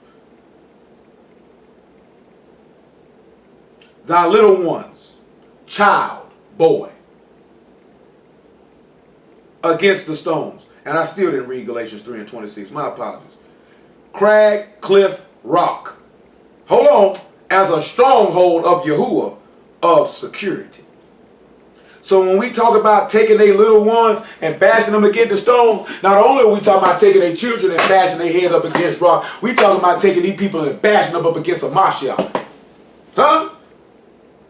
He gonna come back and dash they gonna get their little one's head dashed up against the sun. So I'm gonna tell you something. In Job chapter 19, I want to say about Job 19, but I could be mistaken. He say the children of the wicked, they made for the sword. They made for the sun. Huh? Not your Hebrews. Because your children made for the sword too if you're wicked. See, nobody want to hear stuff like nobody want to talk about stuff like that. It make you feel uncomfortable. Because everybody scream, not my God. You don't know him. See, that's why people get upset with me when I say stuff. I don't like how he preach. I don't like that stuff he say. You don't know Yahuwah, so you ain't going to know me. Because this is how that man roll. Just like we were talking about, right? That man took out them homosexuals. But he used a sinner to do it. And niggas around here talking about pray for a pump. I ain't praying for no pump. Same way I ain't praying for no dope dealer if he get killed. I ain't praying for no murderer if he get killed. I'm not praying for a child molester. What am I praying for him for? This nigga's wicked. Let's put it in that perspective. How many of y'all gonna pray for a child molester when he get killed? How many of y'all gonna pray for an adulterer? How many of y'all gonna pray for a fornicator? How many of y'all gonna pray for a liar when they get killed? But you want me to pray for a homosexual? I ain't praying for none of them. Period. Yahuwah ain't praying for them. Why would I do it? Because they had their chance to turn. They heard the word before they left here, and they rejected it. So they brought that judgment upon their own head. That man said, their blood shall be upon them. No matter what transgression you committed, that blood gonna be upon you. You brought that on yourself. Well, am I gonna pray? Now I'm telling you who is judgment wrong. Now I done sinned. You don't even realize how easy it is to sin without even doing nothing. Because the minute I pray for them and say, y'all, have mercy on them, pray for Orlando, I just told y'all his judgment was wrong. I just blasphemed. Now I'm worthy of death now. That's tight, ain't it? That's extra tight. Let me see if that's in Job 19. We don't think about stuff like that. Get Isaiah 3 and 9. It ain't Job 19 what I'm thinking about. I want to find the verse though. I got to find the verse though. Because I want y'all to see that for yourself. That the book say the children of the wicked are made for the sword. So when I turn around and I show you that in Ezekiel chapter 8, you're going to sit back and you're going to know that's what the word of Yahuwah say. That's what the word of Yahuwah say. I want y'all to know what the words say. You understand what I'm telling you? I want y'all to know what the words say so you can really know the ways of your Elohim. So when you hear me say certain things, you'll know why I said it. Like straight up. Because the children of the wicked, they made for the sword. And that's a hard pill to swallow. Because people don't want to think about stuff like that. You know what I'm saying? The triumph of the wicked is real short, man. You hear me? They ain't got much hope. They ain't got much hope. They ain't got nothing they hoping in. They ain't got nothing. They ain't got nothing coming to them. Nothing. Nothing. You know what I'm saying? Nothing coming. Job 27 and 14. Make it 12 though. I didn't want y'all to hear it. That's why he said you're going to dash their heads up against rocks. And it's a blessed thing. Let me wrap this up. It's after 11. Make it 8. For what is the hope of the hypocrite, though he have gained when Elohim take away his soul? You just sit back and look at it. These hypocritical people in America, what is their hope? What hope they got? They got some hope. Because they done gained. What is their hope? They ain't got no hope. What you think your hope gonna be if you a hypocrite? What is your hope? What is your hope? Follow me now. Follow me. Will Elohim hear his cry when trouble come upon him? We know he don't hear the prayers of sinners. You think he gonna hear you? You think he gonna hear you because you got the name of Yahuwah in your mouth? Because you say hallelujah. Because you say all praises.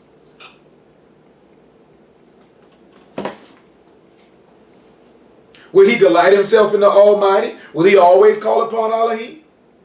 I will teach you by the hand of Elohim that which is with the Almighty will I not conceal. I'll make it bare. Just like the master made himself bare. You got to sit back and realize, they say raise it even to the foundation. And the master came back through after he was made bare. Then he made himself bare again when he showed himself that the whole book was about him. Therefore, we can understand the plan of salvation. Esau made himself bare. And he did this for his seed and his brethren. He had to make himself bare. He said, behold, all you together, ye have seen it. This Job talking to. Why then are you all this together vain? This is the portion of the wicked man. Listen to what he said.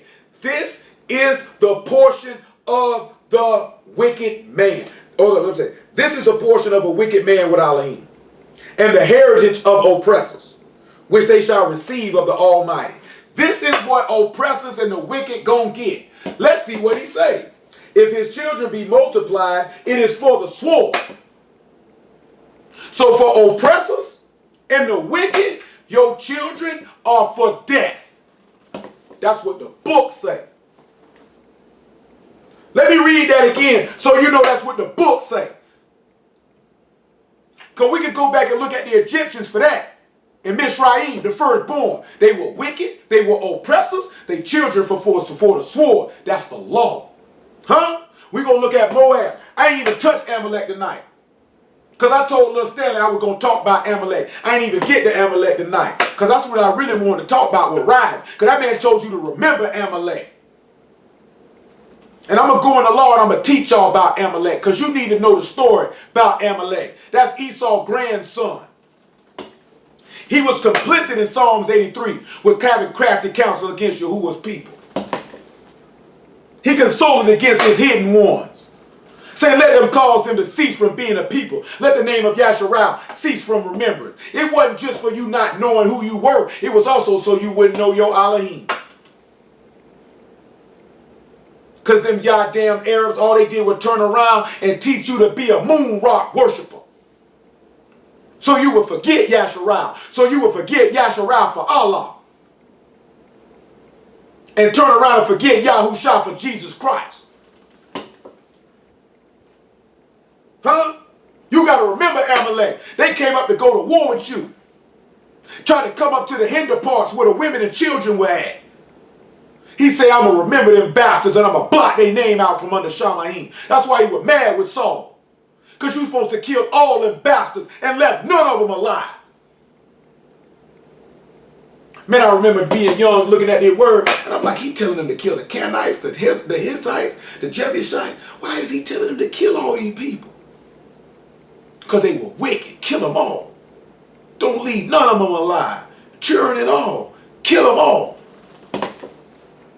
It ain't without cause. They wicked. Kill them all. Some of you old slave penis in the booty for your master niggas gonna be like, well, he's a good one. I ain't gonna kill him. And I'm gonna show you where was somebody appointed to death who Yahuwah told a man to kill and he didn't kill him. He said, don't worry about it. I'm gonna kill you instead. Huh? You better know your Elohim. Yeah, your Elohim is love. Yeah, your Elohim is mercy. It's of mercy and merciful and forgive sin and iniquity to thousands of them that love him and keep his commandment. He's the faithful Elohim. Just and upright is he. Baruch be his name by Hashem Yahushua forever. At the same token, he's an Elohim of judgment. And vengeance is mine, saith Yahuwah. And a foot shall slide in due time. I will repay. You better get it right. You better understand the goodness and the severity of Elohim, like Shaul told you in Romans the 9th, 11th chapter.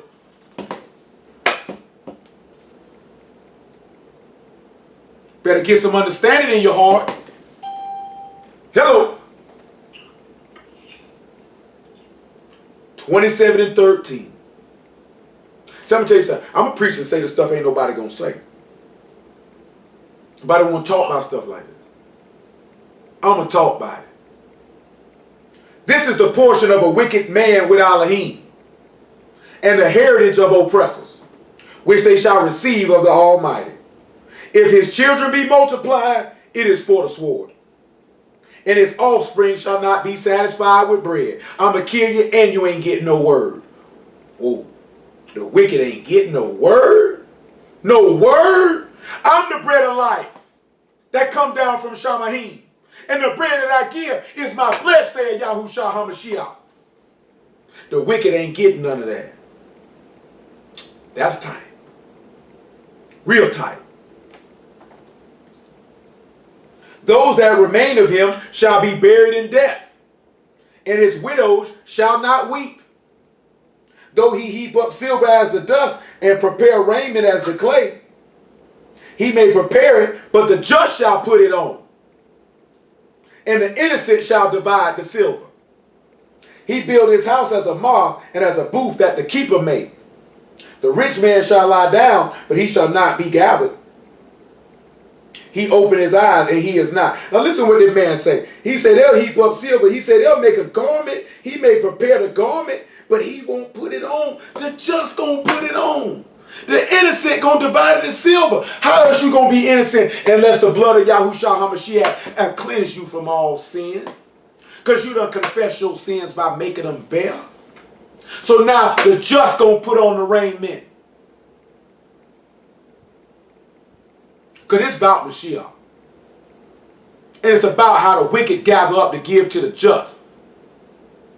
See, a lot of y'all don't sit back and look at, you love wicked people because you wicked. I told you, man, righteous and wicked cannot exist in the same space at the same time. You know what I'm saying? It's like oil and water, man. You know what I'm saying? Them things don't go together, man. Gotta ask yourself, son, am I wicked? Because he said your children are for death. Now I can sit back and I can show you that this is literally talking about the death, the resurrection and death of Mashiach. I think I shall do that because that will allow me to seamlessly move in to Galatians 3 and 26, and then I can stop because it's 11:15. You done went for an hour and 40 minutes. I started late, and then that's just what we're going to do. He said, if his children be multiplied, it is for the sword. Well, we know who his children are. It's those who are born of him. Let's look at Galatians 3 and 26 right now. Because we already read in John 16 how he said they'll put you out of the synagogue and they'll kill you and they think that they do Elohim service. See, that's what I'm sitting there telling you. Are you ready to die for this? Is you a soldier? Are you ready to ride? Or is you really a sit down and pee nigga? Wet and soft. That's where your faith come in at. Because if your faith strong, you gonna stand. 3 and 26 of Galatians. I know I be talking rough and I say stuff. You be like, man, he preached the word. He shouldn't talk like that. You know what I'm saying?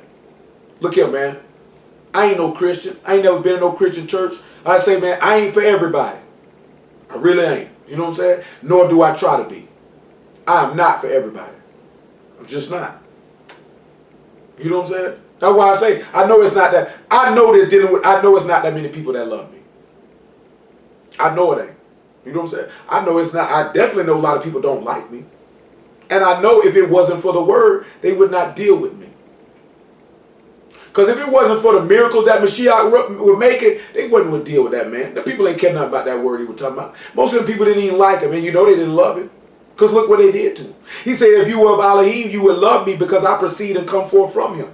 They didn't love that man. They only dealt with him because of what he had. Not because they genuinely loved him. Think about that. When I make the statement that I'm making, because I'm making that based off the book. I know it's not that many people that love me. And I know niggas don't like me. And if it wasn't for the word, nigga wouldn't have no dealing with me. See what I'm saying? Nigga feel like, man, I just come to hear the word from that nigga. I don't really like that nigga. You know what I'm saying? I think that nigga this and I think that nigga that. I'm going to be dead honest with you. And I'm going to put this here like this here too. Just to address this here. I ain't call no name. Any nigga that had anything negative to say about me in any shape, form, or fashion, I don't give two Londons what them niggas think about me or had to say about me. Period. You know what I'm saying? I ain't never cared what a nigga had to say about me, and I ain't never cared what a nigga thought about me. I ain't never even cared if a nigga liked me. You know what I'm saying? I really don't care. You know what I'm saying? I really don't care. I really, really, really, really don't care. You know what I'm saying? Nigga can take that as arrogance, nonchalant, whatever you want to take it for. A nigga opinion of me means absolutely nothing to me. If I don't value your opinion, then your opinion of me means absolutely nothing to me. I only value the opinion of the people that I love and care about and that I deal with, that I consider to be my people, that I consider to be my family, that I consider to be my friends. I only care about their opinion. I don't care what a nigga think about me or got to say about me. Once a nigga cross me, you pretty much dead to me. You know what I'm saying? Ain't no way we can come back from that because I'll never trust you again. You know what I'm saying? It's some people right now, I don't believe I could ever trust them again. You know what I'm saying? Whether they believe that me feeling like that is right, wrong, or indifferent. I mean, hey. You know what I'm saying? But I don't, you know what I'm saying? I feel like you'll let a nigga kill me, man. I feel like you'll let a nigga ride on me, man. I feel like you'll let a nigga pull up on me while we sitting in the car and put bullets in me. It could be my paranoia. I've been paranoid since 2000. Been paranoid for about 16 years. Ever since I started hustling, I've been paranoid ever since. You know what I'm saying? Could be. Or I could be right. Y'all knows. For you are all the children of Elohim by Amunah and Mashiach Yahusha. For as many of you have been immersed into Mashiach, have you put on Mashiach. There is neither Yahudim nor Greek, neither is there bond nor free, neither is there male nor female. There is neither male nor female, my apologies. For you are all one in Mashiach Yahusha. And if you be Mashiach's, then you are Abraham's seed and heirs according to the promise.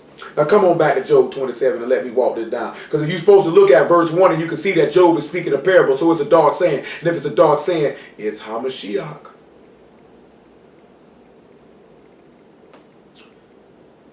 He said, this is the portion of a wicked man. If his children be multiplied as for the sword, and his offspring shall not be satisfied with bread. Now we already know how his children will be slain with the sword. When we sit back and look at how we won't be satisfied with bread, let's look at something in Hebrew. I'm going to try to move fast. It's 11 minutes to 11:30, and most high willing, that's when I'll be done with this. Even if I got to come back tomorrow or on the morrow and precept it all the way out properly. We know about the bread, that just means bread. But I want to look at offspring. And it's a hetza. And it's the producer issue, offspring or descendants. Right? And then we sit back and we look at, I'm in the wrong verse though. No, I was in the right verse. I want satisfied. That's what I want. That's the word that I want. It's sabah. Sabah. To be fulfilled. To be sated. Have one's fill. To have an excess. To enrich. Well, they say, well, how would his offspring will not be enriched with bread if he said, if a man eat my flesh? How would that happen? How could that happen if this is about Mashiach? It said his offspring won't be satisfied with bread. Well, we could sit back and you could turn around and we could look at relating to this to Mashiach now. That the offspring of Hashatan, he that commits sin is of the devil. Ye of your father, lust of your father ye will do. In John chapter 6, when he told them people eat his flesh was meat indeed, and his blood was drink indeed, they were offended in that statement. And their offense into that statement caused them to not to be satisfied with bread. They weren't enriched or filled with the blood or the flesh of Mashiach. They didn't want it. That's why you sit back and you look at them same little ones. That's how their heads going to get bashed up against the master. Because the master coming one back to kill them. So basically, when we looking at dashing their heads up against the stone, we looking at spiritually, we talking about them getting bashed by Mashiach. Naturally, we talking about bashing these children's head up against rocks. They did your babies like that. Does that offend you? Does it offend you that these people's children are made for the sword? Does that offend you? Does that offend you that we could go read Ezekiel chapter 9, but we're not going to read it tonight? You go read it for yourself. Starting at about verse 4 or 5 if you desire. Where those men were worshiping idols, and he told that Malachim to start at his sanctuary and don't spare nothing. Woman, infant, baby, nothing. Only spare those that got the mark in their forehead. He said, kill them all. Because the wicked children are made for the sword. And if judgment start out the house of Elohim, where will the ungodly and the sinner appear?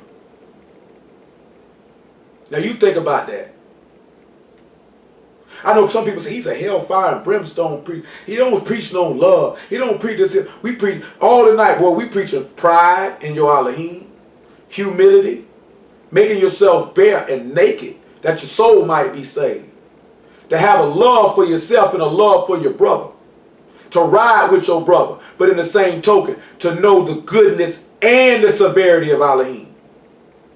Because knowing that your sins could be made bare and that you could be cleansed from all unrighteousness, if you confess your sins and you believe on Yahushua, your sins can be forgiven to you. That's the goodness. You need to know the severity in the same breath. Yahuwah is not to be played with. See, y'all think Yahuwah to be played with. See, everybody want to hear the good side of Yahuwah. They just like Christians. They don't want to hear it wrath, though. I thought y'all were Hebrews. I thought y'all was in the truth, though. You know, people hear what they want to hear. I heard a woman who used to be around her, all I hear was going to hell. Of course that's all you heard because you know you going to hell. You know the wickedness you're doing. So of course that's all you're going to hear. Some of y'all going to hear, I ain't never look at that verse like that it would line up like that. That's interesting. Some of y'all sit back and look at, I didn't know y'all operated like that. I'm glad I know that now. Because I want to know how he operates. I want to understand his judgment. I want to understand how he moves. And how he views situations and circumstances. And how he conducts himself in them. So I can conduct myself in the same fashion. That's if you're hearing the word. But see, if you got a problem with me, and you don't like me, then that's what you gonna hear. See, a lot of niggas just don't like me. And I don't give two Londons. You know what I'm saying? Straight up and down. I really don't care. The word is the word, and it's gonna stay the word. He said, those that remain of him shall be buried in death, and his widow shall not weep. You got to realize something. If you remain in Mashiach, you'll be buried in death. You'll be buried into his immersion. Seek to be buried. Remember, he became sin for us. So basically, he took on our wickedness. Like we were talking about, he took on your wickedness, so he bare your shame. So why don't you sit back and look at why won't you be buried with him in death? So that you can live with him in the Ruach. But you got to be willing to suffer shame and humble yourself. He said, though he heap up silver as the dust and prepare raiment as clay, he prepared, but the just shall put it on. And the innocent shall divide the silver. You understand, son? When we look at clay, we look at Jeremiah 18, because I'm just referencing these verses, because I'm not going to precept them all out, because I'm finna let y'all go. It's 11:25. But most I will, and I'll come back on tomorrow and line it all the way out. Jeremiah 18, so you can know. You can talk about the potter. And he say he was more than any other clay. And we know that Adam was made from the dust of the earth or the clay. And I think it's Psalms 51 where he say I was molded in iniquity, I was shapen in clay. You can correct me if I'm wrong if it's not it's Psalm 51. If it ain't Psalm 51, I can take it straight in on that. I think it's Psalm 51 that say that. I'm looking right now. It don't say that in Psalm 51. But I know one of the places that talk about being shapen in clay. So when he talking about shaping in clay, he said he made that as a raiment, but the just shall put it on. See, you got to understand, son, right? Again, taking this to Mashiach. Because Mashiach ended up becoming the sword because of the portion of the wicked man. And he wasn't satisfied with bread, because even though he sat down and broke bread with them on Pesach, he wasn't satisfied with that because he was exceedingly sorrowful, even unto death. And what was left over for him, he was buried in death. And they didn't weep for him either. They didn't weep for him. Don't cry for me, Argentina. They didn't cry for him. And he took on that raiment as clay, but the just shall put it on. That man became a man. And he suffered all that for you. So that you could turn around and be immersed in his death. So you could be made like unto him. But I'm going to stop this right there. Told y'all for y'all who shot the word. We stop it right there. You know what I'm saying? Because it's getting, I'm 3 minutes there. I don't want to keep on going. I don't want to keep on going. You know what I'm saying? Because I spoke to y'all for about an hour before we started. And I'm not going to talk to you much longer. Because I'm going to let y'all roll. Y'all all right though? Is everybody okay? Does anybody think that I've utterly lost my mind?